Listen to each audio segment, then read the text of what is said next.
Good morning बच्चों, कैसे हैं आप सभी। बच्चों आज हम पढ़ेंगे आपकी जो बुक है अभिव्यक्ति व माध्यम, जिसका पार्ट 3 विभिन्न माध्यमों के लिए लेखन।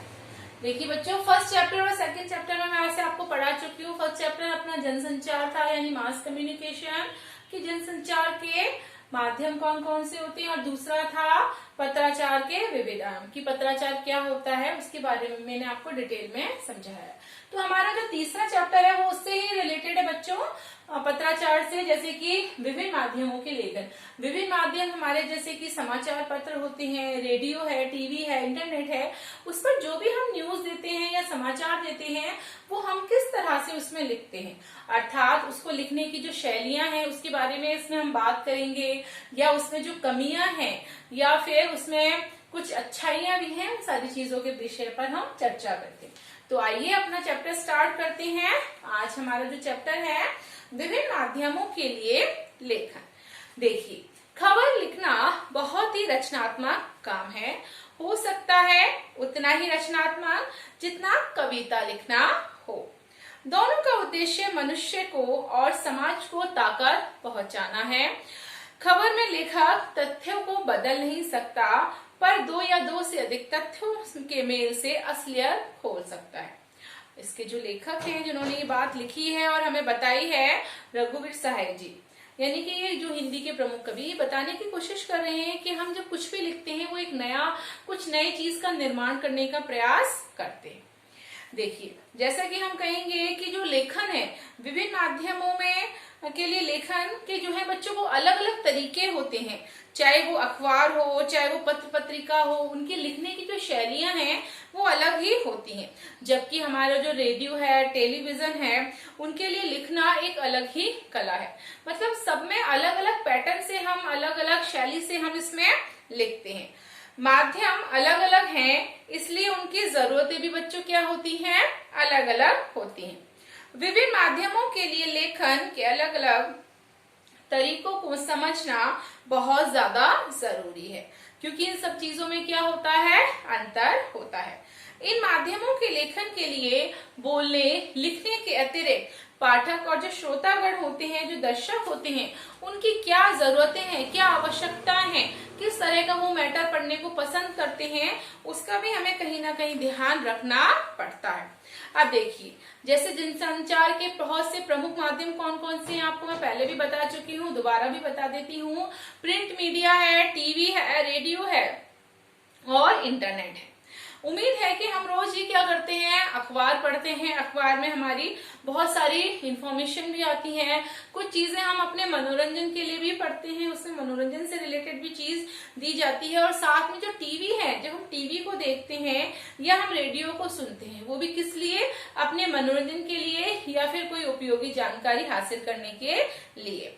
संभव है कि आप कभी कभार इंटरनेट पर समाचार पढ़ते हैं, सुनते हैं या फिर देखते हैं, लेकिन क्या आपने कभी इस बात पर गौर किया है कि जनसंचार के इन सभी प्रमुख माध्यमों में से समाचार के लेखन और प्रस्तुति में क्या अंतर है। अर्थात न्यूज हम सब तरह से पढ़ सकते हैं, इंटरनेट पे, टीवी पर, रेडियो में सुन सकते हैं, अखबार में पढ़ सकते हैं, लेकिन बच्चों इनमें कहीं ना कहीं बहुत ज्यादा अंतर पाया जाता है, इनकी जो लिखने की शैली है। कभी ध्यान से किसी शाम या रात के टीवी और रेडियो पर सिर्फ समाचार सुनिए, और मौका मिले तो इंटरनेट पर जाकर उन्हीं समाचारों को वापस से पढ़िए। फिर क्या होगा, अगले दिन सुबह अखबार ध्यान से पढ़िए। आप बताइए, इन सभी माध्यमों में से पढ़े, सुने या देखे गए समाचारों की जो लेखन शैली है और जो भाषा है और उसको प्रस्तुत करने का जो भी ढंग है, उनमें कहीं ना कहीं आपको क्या आएगा, फर्क नजर आएगा उसमें। जबकि देखा जाता है कि उसमें कोई, हमें ऐसा लगता है कि कोई विशेष अंतर भी नहीं है, ऐसा हमें लगता है, लेकिन वास्तव में बच्चों उसमें बहुत ही अंतर पाया जाता है। निश्चय ही इन सभी माध्यमों के समाचार की जो लेखन शैली है या भाषा और प्रस्तुति में आपको कई अंतर देखने को मिलते होंगे। सबसे सहज और आसानी से नजर आने वाला अंतर तो यही दिखाई देता है कि जब हम अखबार पढ़ते हैं या पढ़ने के लिए उठाते हैं, वही हम जब रेडियो सुनते हैं और टीवी को हम देखते हैं, मतलब तीनों में कहीं ना कहीं एक अंतर हमें सामने दिखाई दिया है। अखबार को हम पढ़ते हैं, रेडियो पर हम सुनते हैं और टीवी में हम कहीं ना कुछ देखते हैं। ये देखने के लिए कुछ ना कुछ हमारे लिए पास होता है। इंटरनेट पर पढ़ने, सुनने और देखने तीनों की सुविधा उपलब्ध होती है। जाहिर है कि अखबार पर छपे हुए जो शब्द हैं उन शब्दों का माध्यम है, जबकि रेडियो जो है बच्चों वो बोले हुए शब्दों का।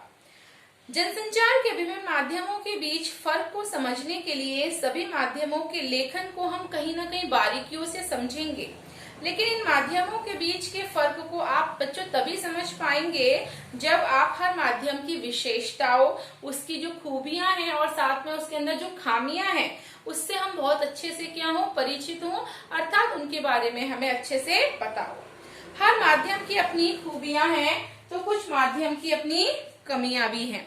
खबर लिखने के समय हमें इसका पूरा ध्यान रखना पड़ता है और इन माध्यमों को जरूरत को समझना भी पड़ता है। इनके जो माध्यम है, इनकी जो जरूरत है उसको हमें क्या करना पड़ता है, उन जरूरतों को ध्यान भी रखना पड़ता है।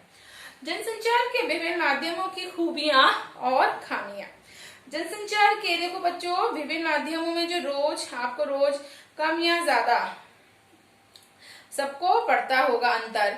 अगर आपके से पूछा जाए कि आप इन सभी माध्यमों में सबसे अधिक किसे पसंद करते हैं और क्यों, तो आपका सबसे ज्यादा जवाब क्या होगा, इस बात को कहीं ना कहीं आप थोड़ा सा सोचेंगे, रुकेंगे और सोच में पड़ जाएंगे। आपका उत्तर चाहे बच्चों कुछ भी हो, आपके ऊपर डिपेंड करता है। इतना तय करें कि इस सवाल का कोई एक निश्चित जवाब नहीं हो सकता।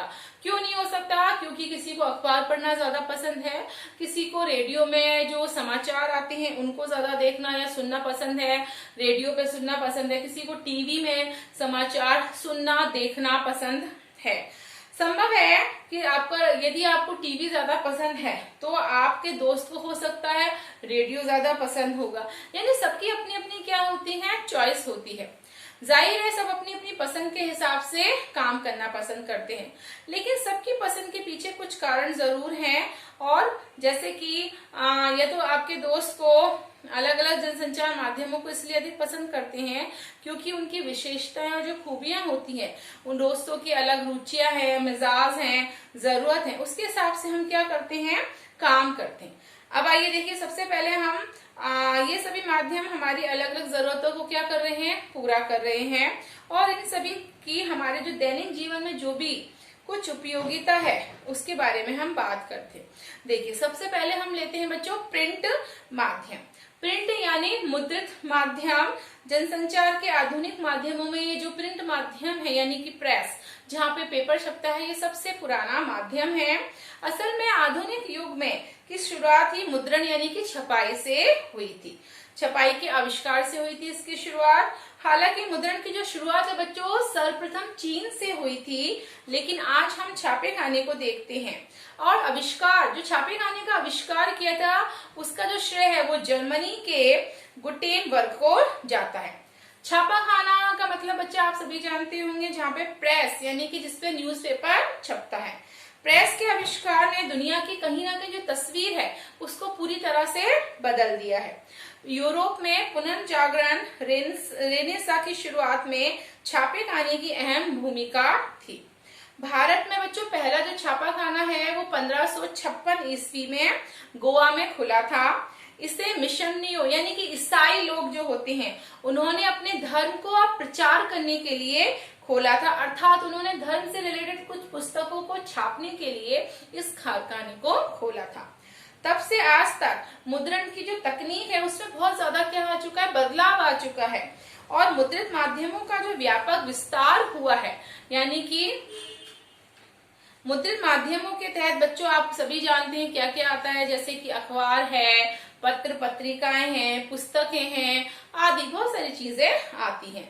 हमारे दैनिक जीवन में इन सबका बहुत ही क्या होता है, महत्व है, क्योंकि रोजमर्रा में हम इन चीजों को बहुत अच्छे से प्रयोग में लाते हैं।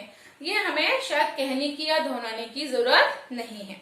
मुद्रित माध्यमों की सबसे बड़ी विशेषता या शक्ति यह है कि छपे हुए शब्दों में स्थायित्व होता है, यानी कि जो छपे हुए शब्द होते हैं वो स्थिर रहते हैं। ऐसा नहीं है कि वो हट जाते हैं या कहीं चले जाते हैं। जैसे कि टीवी पर कोई कार्यक्रम एक समय सीमा पर निर्धारित होता है और आता है, उसके बाद वो चला जाता है। रेडियो के भी निश्चित समय होता है, लेकिन जो शब्दों का माध्यम होता है वो कभी भी नहीं रहता, एज इट बना रहता है। और उसके बाद उसे आप आराम से धीरे से पढ़ भी सकते हैं और पढ़ते हुए सोच भी सकते हैं। एग्जाम्पल के लिए जैसे अखबार है, न्यूज़पेपर आपके घर आया तो सुबह से शाम तक आप उसको कभी भी पढ़ सकते हैं। कुछ समझ में नहीं आया तो दोबारा आप आराम से उसके बारे में चर्चा कर सकते हैं। यही नहीं, अगर आप अखबार या पत्रिका पढ़ भी रहे हैं और उसकी पसंद के अनुसार आप किसी भी पृष्ठ पर जाते हैं तो ऐसा नहीं है, ऐसा कुछ कंपलसरी नहीं होता है कि आप पहला ही पृष्ठ पढ़े। हो सकता है आप दूसरा पृष्ठ भी पढ़ सकते हैं, आप तीसरा पृष्ठ भी पढ़ सकते हैं, आप चौथा पृष्ठ भी पढ़ सकते हैं, या आपको जो भी रंगीन पेपर जो आता है साथ में वो पृष्ठ भी आप आरामी से पढ़ सकते हैं। यानी कि आपका जो ये मुद्रित माध्यम है क्या अखबार, ये कहीं ना कहीं सुरक्षित रहता है, जिसको आप आसानी से दोबारा निकाल कर भी पढ़ सकते हैं। तो बच्चों आज आपकी क्लास यहीं तक होगी, कल इस क्लास को मैं कंटिन्यू करूंगी। Thank you.